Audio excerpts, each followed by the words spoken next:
إن الحمد لله نحمده ونستعينه ونستغفره ونعوذ بالله من شرور أنفسنا ومن سيئات أعمالنا من يهده الله فلا مضل له ومن يضلل فلا هادي له أشهد أن لا إله إلا الله وحده لا شريك له وأشهد أن محمدا عبده ورسوله يا أيها الذين آمنوا اتقوا الله حق تقاته ولا تموتن إلا وأنتم مسلمون يا أيها الناس اتقوا ربكم الذي خلقكم من نفس واحدة وخلق منها زوجها وبث منهما رجالا كثيرا ونساء واتقوا الله الذي تساءلون به والأرحام إن الله كان عليكم رقيبا يا أيها الذين آمنوا اتقوا الله وقولوا قولا سديدا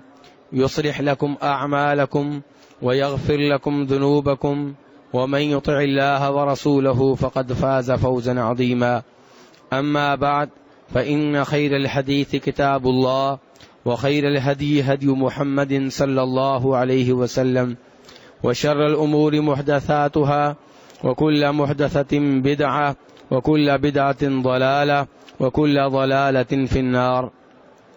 أعوذ بالله من الشيطان الرجيم. بسم الله الرحمن الرحيم. وأقيموا الصلاة وآتوا الزكاة واركعوا مع الراكعين. اور نماز قائم کرو، زکوٰۃ ادا کرو اور رکوع کرنے والوں کے ساتھ مل کر رکوع کرو. میرے بھائیو، اللہ تبارک و تعالی نے ہمارے اوپر کئی ایک چیزیں واجب کی ہیں. ان میں سے 5 چیزیں ایسی ہیں جنہیں اسلام کا ارکان کہا جاتا ہے. نبی صلی اللہ علیہ وسلم نے ان کو اسلام کا رکن قرار دیا اور فرمایا کہ بنی الاسلام علی 5 کہ 5 چیزوں کے اوپر اسلام کی بنیاد رکھی گئی ہے. شہادت اللہ الہ الا اللہ وان محمد رسول اللہ. فرمایا ان میں سے پہلا رکن یہ ہے کہ اس بات کا اعتراف کرنا، اس بات کا اقرار کرنا، اس بات کی گواہی دینا کہ اللہ کے سوا کوئی سچا معبود نہیں ہے، اور یہ کہ محمد صلی اللہ علیہ وسلم اللہ کے رسول ہیں. اور دوسرا رکن نماز قائم کرنا ہے، اور تیسرا رکن زکوٰۃ ادا کرنا ہے، چوتھا رکن بیت اللہ کا حج کرنا ہے، اور 5واں رکن رمضان کے روزے رکھنا ہے. تو میرے بھائیو، نماز کو شہادتین کے بعد، کلمہ پڑھ لینے کے بعد سب سے زیادہ اہمیت دی گئی ہے. جب کوئی انسان کلمہ توحید پڑھ لیتا ہے، جناب رسول اکرم صلی اللہ علیہ وسلم کو اپنا رسول اور نبی مان لیتا ہے، تو اس کے بعد جو سب سے پہلا واجب اس کے اوپر عائد ہوتا ہے، سب سے پہلا فرض جو اس کے ذمہ لگتا ہے، وہ یہ ہے کہ وہ نماز قائم کرے.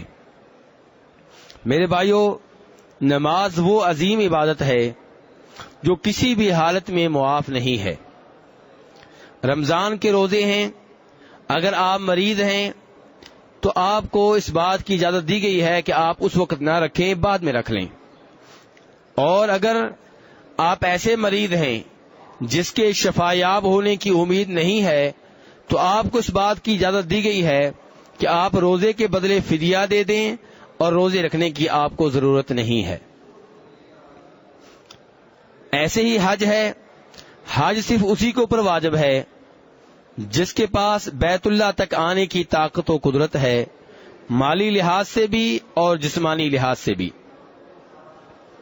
اگر کوئی آدمی مالی لحاظ سے طاقت رکھتا ہے لیکن جسمانی لحاظ سے نہیں رکھتا، تو اسے کہا گیا ہے کہ وہ کسی اور کی ڈیوٹی لگائے، وہ اس کی طرف سے حج کر لے.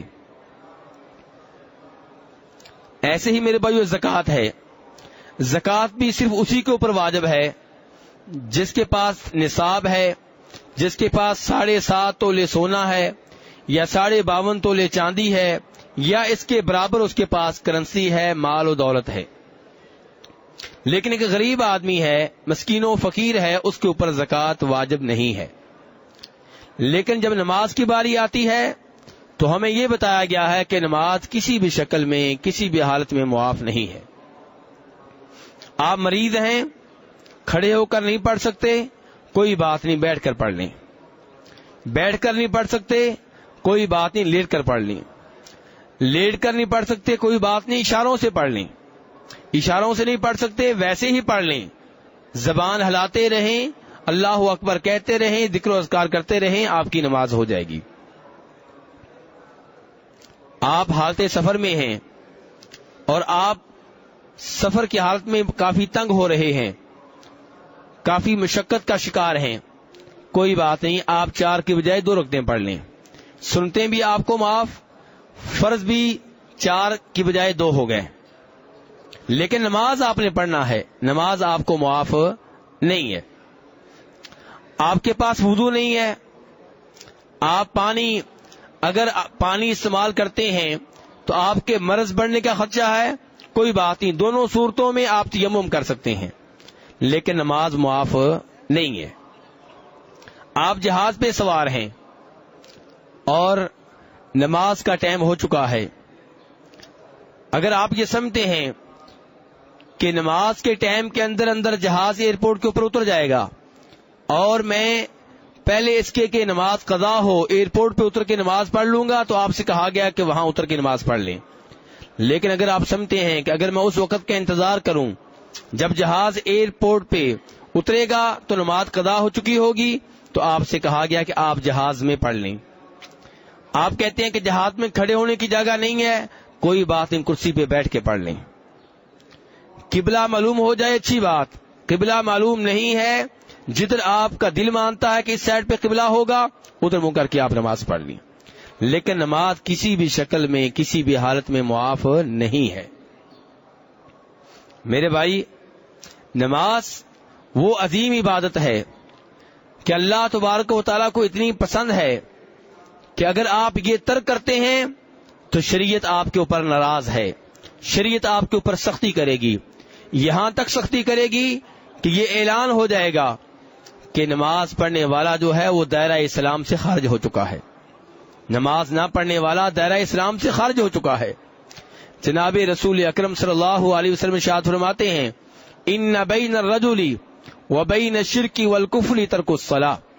یہ وہ حدیث ہے جسے امام مسلم اپنی صحیح میں لے کے آئے ہیں، جس کا مطلب یہ ہے کہ مسلمان کے درمیان اور کفر و شرک کے درمیان جو دیوار حائل ہے وہ نماز کی ہے۔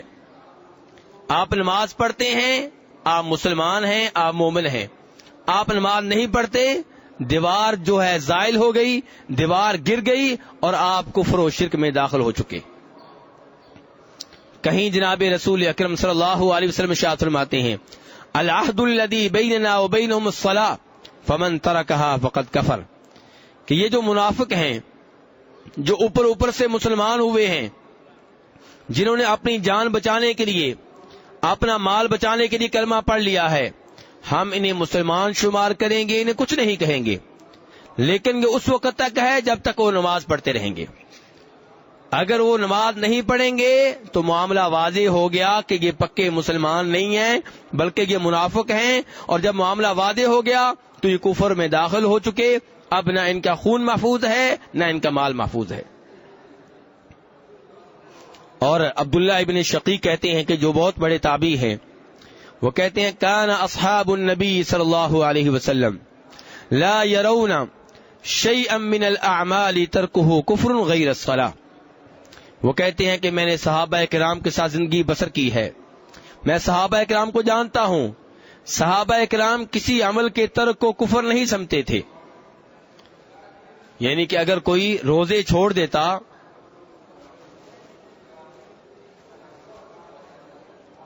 تو اس کو وہ گنہگار سمجھتے، اس کو مجرم سمجھتے، اس سے نفرت کرتے، اسے برا سمجھتے، لیکن اس کو کافر نہیں سمجھتے تھے۔ کسی کے اوپر زکوٰۃ واجب ہوتی، زکوٰۃ ادا نہ کرتا، اسے گنہگار سمجھتے، کبیرہ گناہ کا مرتکب سمجھتے، لیکن اسے کافر نہیں سمجھتے تھے۔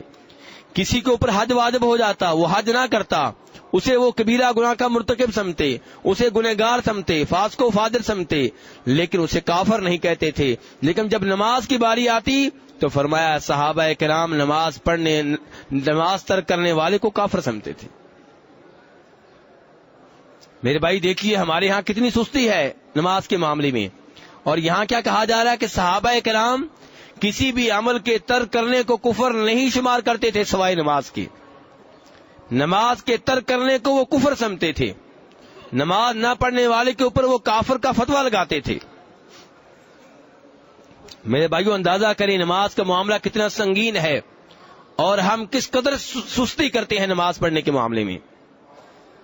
چھوٹا سا ہمیں بہانہ مل جائے ہم سمجھتے ہیں کہ نماز معاف ہے۔ مہمان آ جائے، بجائے اس کے کہ اس کو بھی مسجد میں لے کے جائیں، ہم کہتے ہیں ہمیں بھی نماز معاف ہو چکی۔ دفتر میں ہو، نماز کا ٹائم ہو جائے، بجائے اس کے کہ دفتر کے ساتھیوں سے کہیں آؤ بھئی مسجد کی طرف چلیں، آؤ بھئی وضو کریں نماز پڑھیں، الٹا ہم بھی بیٹھ جاتے ہیں، ہم بھی سست ہو جاتے ہیں، ہم بھی غفلت کا شکار ہو جاتے ہیں۔ میرے بھائی ہمیں نہیں بھولنا چاہیے کہ سب سے پہلے قیامت کے دن جس چیز کا حساب ہوگا وہ کون سی چیز ہے؟ وہ نماز ہے۔ اول ما یحاسب علیہ العبد یوم القیامت الصلاۃ، سب سے پہلے جس چیز کا حساب کتاب ہوگا قیامت کے دن فرمایا وہ نماز ہے۔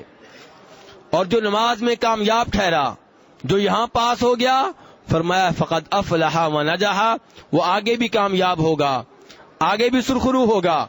فرمایا جو ادھر پھنس گیا، ادھر ناکام ہو گیا، نماز کے امتحان میں کامیاب نہ ہو سکا، وہ آگے بھی ناکام ٹھہرے گا، آگے بھی کامیاب نہیں ہو سکے گا۔ میرے بھائی نماز وہ عظیم عبادت ہے جس کو نبی صلی اللہ علیہ وسلم اپنی آنکھوں کی ٹھنڈک کہا کرتے تھے۔ فرمایا کرتے تھے جعلت قرۃ عینی فی الصلاۃ، میری آنکھوں کی ٹھنڈک کس چیز میں ہے؟ فرمایا نماز میں ہے۔ آپ کو سکون کس چیز میں ملتا؟ نماز میں ملتا۔ آپ کو چین کس چیز میں ملتا؟ نماز میں ملتا۔ میرے بھائیو اپنا جائزہ لیجئے، میں اور آپ مسجد میں آتے بھی ہیں تو ہمیں یہ فکر رہتی کہ کب مولوی صاحب نماز ختم کریں، کب دکان پہ جائیں، کب نماز ختم ہو، کب بیگم کے پاس جائیں، کب نماز ختم ہو بچوں کے پاس بیٹھیں، کب نماز ختم ہو کاروبار شروع کریں۔ ہمارا دل نماز میں بھی لگا رہتا ہے بیگم کی طرف، ہمارا دل نماز میں بھی لگا رہتا ہے کاروبار کی طرف، ہمارا دل نماز میں بھی لگا رہتا ہے دوستوں کی طرف۔ لیکن نبی صلی اللہ علیہ وسلم بلال سے کیا کہا کرتے تھے؟ بلال اقم الصلاۃ ارحنا بہا، بلال اقامت کہو، نماز قائم کرو تاکہ مجھے سکون ملے، مجھے راحت ملے، مجھے چین ملے۔ الا بذکر اللہ تطمئن القلوب، دلوں کو، وہ دل جن کے اوپر زنگ نہ لگا ہو، وہ دل جو فطرت کے مطابق ہوں، وہ دل جہاں گناہوں کا زنگ نہ ہو، ان کو سکون کہاں ملتا ہے، ان کو اطمینان کہاں ملتا ہے؟ اللہ کے ذکر میں۔ اور نماز اللہ تبارک و تعالیٰ کا بہت بڑا ذکر ہے۔ میرے بھائی سوچئے کہاں وہ جن کو سکون نماز میں ملا کرتا تھا، اور کہاں ہم جو نماز سے جان چھڑاتے ہیں۔ میرے بھائی صحابہ کرام کہتے ہیں کہ جب کبھی نبی صلی اللہ علیہ وسلم پریشان ہوتے، کوئی گھبراہٹ طاری ہوتی، تو آپ پناہ کہاں لیتے؟ فرمایا نماز میں پناہ لیتے، نماز پڑھنا شروع کر دیتے اور اپنے رب سے سرگوشیاں کرتے۔ کسی سیانے نے کہا ہے کہ اگر آپ کا یہ دل کرے کہ اپنے رب کا کلام سنیں تو قرآن پاک پڑھنا شروع کر دیں، اور جب آپ کا دل کرے اپنے رب سے سرگوشیاں کروں، اپنے رب سے کچھ کہوں، تو نماز شروع کر دیں۔ نماز میں میرے بھائی رب العالمین سے مخاطب ہونے کا موقع ملتا ہے، نماز میں رب العالمین کے سامنے اپنی درخواستیں پیش کرنے کا موقع ملتا ہے۔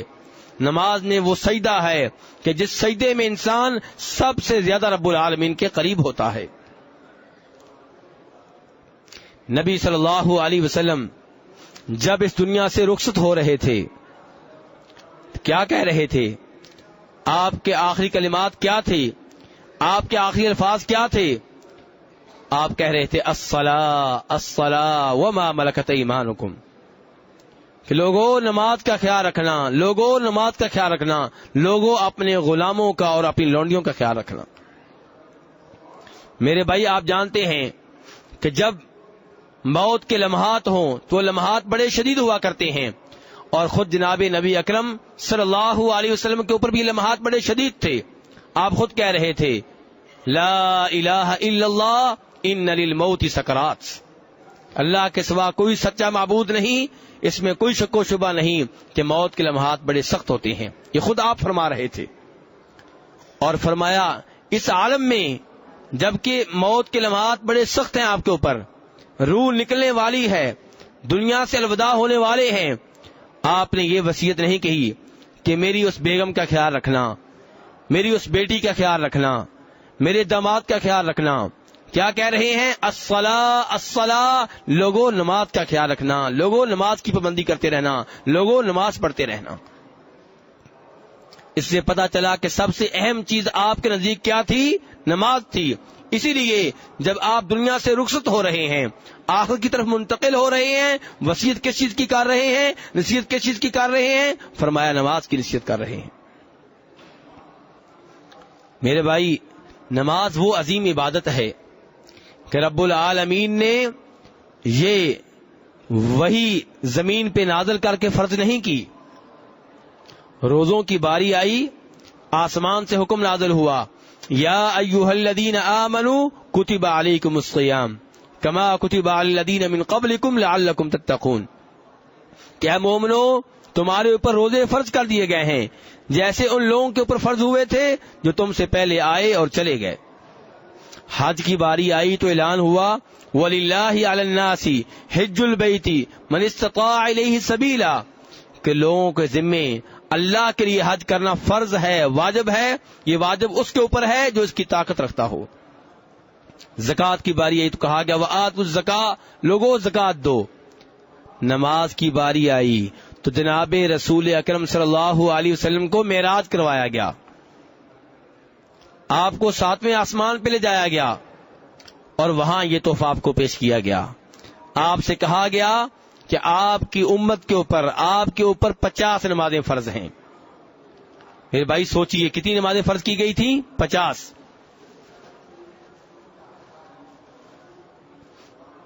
50 نمازیں فرض کی گئی تھیں. اور 50 نمازیں اگر ہم پڑھتے رہتے تو شاید ہر آدھے گھنٹے کے بعد ایک نماز پڑھنا پڑتی. لیکن جب 50 نمازوں کا تحفہ لے کے آپ نیچے اترے، جناب موسیٰ علیہ السلام سے ملاقات ہوئی، انہوں نے پوچھا کیا لے کے آ رہے ہیں؟ فرمایا کہ رب العالمین نے مجھے 50 نمازوں کا تحفہ دیا ہے. جناب موسیٰ علیہ السلام نے کہا کہ واپس جائیے، میں آپ سے پہلے بنو اسرائیل کو آزما چکا ہوں اور وہ اتنی عبادت کرنے کے لیے تیار نہیں تھے. آپ کی امت بھی یہ کام شاید نہ کر سکے. آپ واپس جائیں، اپنے رب سے سوال کریں، اپنے رب سے درخواست کریں کہ آپ کی امت کے اوپر تخفیف کر دے. آپ واپس گئے، نمازیں 40 ہو گئیں. واپس آئے، پھر جناب موسیٰ علیہ السلام سے ملاقات ہوئی. موسیٰ علیہ السلام نے پھر کہا واپس جائیے، اپنے رب کے پاس واپس جائیے اور رب سے درخواست کیجئے کہ نمازوں میں کمی کر دی جائے. 40 نمازیں بہت زیادہ ہیں، میں آپ سے پہلے بنو اسرائیل کو آزما چکا ہوں. آپ پھر واپس گئے، نمازیں 30 ہو گئیں. موسیٰ علیہ السلام سے دوبارہ ملاقات ہوئی، انہوں نے پھر بھیج دیا. آپ پھر گئے، نمازیں 20 ہو گئیں.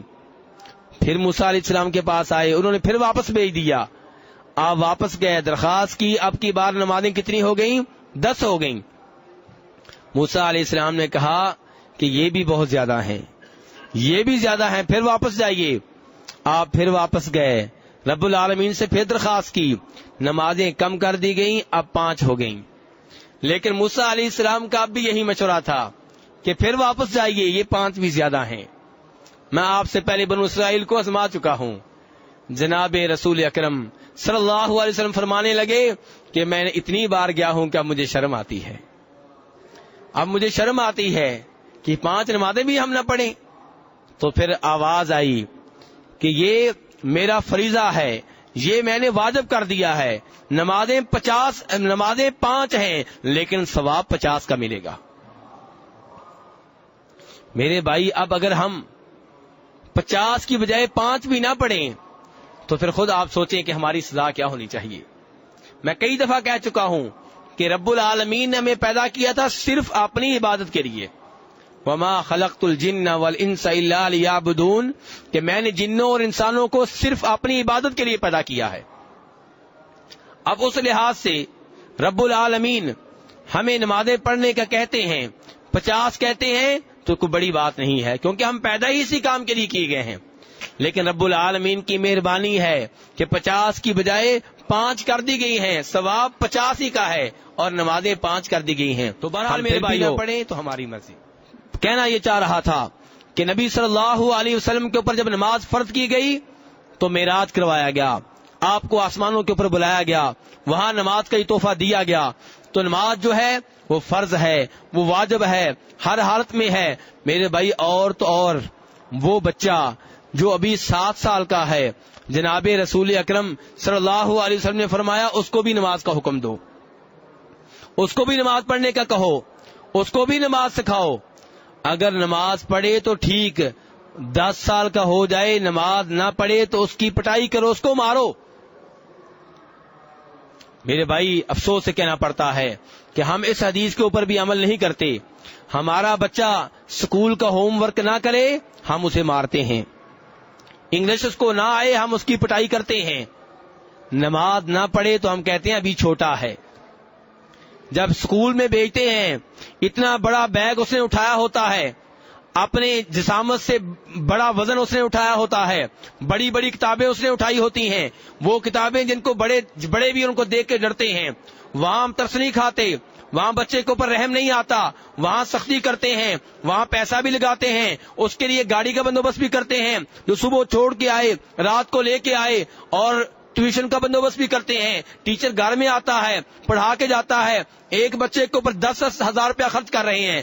نماز کی باری آتی ہے تو ابھی چھوٹا ہے، جب بڑا ہوگا نماز پڑھنی شروع کر دے گا، ابھی چھوٹا ہے۔ اور پھر جب بڑا ہوتا ہے پھر نماز پڑھنے کا کہتے ہیں، پھر وہ بات نہیں مانتا، پھر حاجی صاحب سے بات ہوتی ہے تو حاجی صاحب کہتے ہیں میں کیا کروں، میرا فرض ہے نصیحت کر دینا، سمجھا دینا، میں کئی دفعہ سمجھا چکا ہوں۔ حاجی صاحب اپنے آپ کو ادھر بھی بری ذمہ کر لیتے ہیں، ادھر سے بھی بری ذمہ کر لیتے ہیں۔ میرے بھائی آپ یہ دھوکہ مجھے تو دے سکتے ہیں، اپنے پڑوسی کو دے سکتے ہیں، اپنے والد کو دے سکتے ہیں، رب العالمین کو دھوکہ نہیں دے سکتے۔ میرے بھائی میں اور آپ برابر کے مجرم ہیں۔ جب بچہ چھوٹا تھا، فطرت کے اوپر تھا، بات ماننے والا تھا، تب ہم نے اسے نماز کی عادت نہیں ڈالی، تب ہم کہتے رہے چھوٹا ہے چھوٹا ہے۔ اب بڑا ہو گیا ہے، اب نماز کی عادت نہیں پڑی، اب ہم اوپر سے کہتے ہیں، منہ زبانی کہتے ہیں، گھر سے نکالنے کے لیے اب بھی تیار نہیں ہے، خرچہ بند کرنے کے لیے اب بھی تیار نہیں ہے، اب وہ نماز نہیں پڑھتا، اب کہتے ہیں ہم کیا کریں۔ نہیں میرے بھائی ایسے کام نہیں چلے گا۔ ہمارا فرض ہے جیسے بچے کو ہم گلاس توڑنے پہ مارتے ہیں ایسے ہی نماز نہ پڑھنے پہ بھی ماریں جب 10 سال کا ہو جائے۔ یہ جناب رسول اکرم صلی اللہ علیہ وسلم کا فرمان ہے، اس کے اوپر توجہ دیجئے اور نماز کی حفاظت کیجئے۔ نماز کے معاملے میں سستی نہ ہونے دیں۔ نماز وہ عمل ہے جس سے آپ کے گناہ جڑتے ہیں، آپ کے گناہ ختم ہوتے ہیں۔ جناب رسول اکرم صلی اللہ علیہ وسلم نے فرمایا صحابہ اکرام سے، مجھے یہ بتاؤ کہ ایک آدمی کے گھر کے سامنے سے نہر گزر رہی ہو، وہ اس نہر میں دن میں 5 مرتبہ غسل کرے، 5 دفعہ غسل کرنے کے بعد کیا اس کے جسم کے اوپر کوئی میل وغیرہ رہے گی؟ صحابہ اکرام نے کہا نہیں۔ فرمایا یہی مثال ہے نماز پڑھنے والے کی، جب کوئی نماز پڑھتا ہے 5 ٹائم تو فرمایا اس کے گناہ جڑتے رہتے ہیں، اس کے ذمے پھر کوئی گناہ نہیں رہتا۔ اور کہیں آپ فرماتے ہیں کہ نماز پڑھنے سے گناہ ایسے جڑتے ہیں جیسے درختوں سے پتے جڑتے ہیں۔ تو اس لیے میرے بھائیوں نماز پابندی سے پڑھنی چاہیے، نماز کی حفاظت کرنی چاہیے، نماز کے معاملے میں سستی نہیں کرنی چاہیے۔ امہات المؤمنین کہتی ہیں، نبی صلی اللہ علیہ وسلم کی بیویاں کہتی ہیں، میری اور آپ کی مائیں کہتی ہیں کہ جناب رسول اکرم صلی اللہ علیہ وسلم جب گھر میں ہوتے تو اپنی بیگمات سے تعاون کرتے، ان کی خدمت کرتے، ان کے کام کرتے، لیکن جب اذان ہو جاتی پھر آپ ایسے ہو جاتے جیسے ہمیں جانتے ہی نہ ہوں۔ وہی اللہ کے رسول جو اذان ہونے سے پہلے اپنی بیگم کی خدمت کرنے والے ہوتے، ان سے تعاون کرنے والے ہوتے، ان کے کام کرنے والے ہوتے، کام کاج میں ان کا ہاتھ بٹانے والے ہوتے، اذان ہونے کے بعد ایسے ہو جاتے جیسے اپنی بیگم کو جانتے ہی نہیں ہیں۔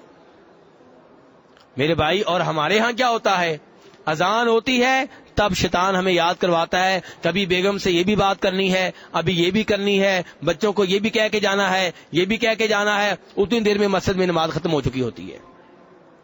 اللہ تبارک و تعالیٰ سے دعا ہے کہ ہمیں باقاعدگی سے پابندی کے ساتھ نماز پڑھنے کی توفیق عنایت فرمائے. وآخر دعوانا